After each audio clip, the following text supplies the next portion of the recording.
Magandang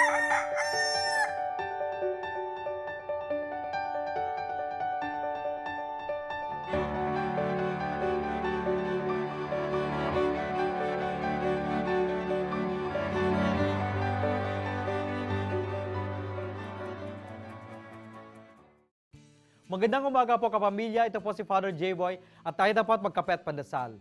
Natural sa atin na magkaroon ng ibang pag-unawa sa mga taong iba sa atin. May pagtingin tayo ukol sa mga taga-probinsya, samantalang ang mga taga-probinsya naman ay may pagtingin sa mga taga-lungsod.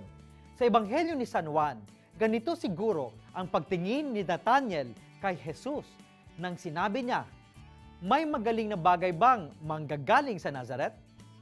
Ang Nazaret, mga kapatid, ay hinahalin tulad sa isang maliit na baryo lamang sa panahon ni Jesus. Ngunit iba ang pagtingin ni Jesus sa atin. Wala siyang pagkiling, maging sino man tayo, anuman ang ating nakaraan o pinanggalingan. Para kay Jesus, ang tunay ang siyang katotohanan. Nakikita ni Jesus hindi ang ating panlabas, kundi ang kasuluk-sulukan ng ating puso. Kaya nang nakita niya si Nathanael, sinabi ni Jesus, "Narito ang isang tunay na Israelita na walang pagkukunwari." Ito ang isa sa katangi-tanging aral na mapupulot natin ngayon. Marami sa atin na may pagturing sa anumang simbahan na para lamang sa mga walang bahid ng kasalanan. Ngunit sinasabi ni Jesus, hindi natin kailangan pang magkunwari sa kanyang piling.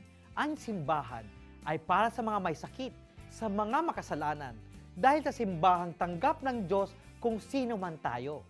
Ipagdasal natin ang lakas ng loob na lumapit sa Diyos na walang pag-aalinlangan. Magandang umaga po.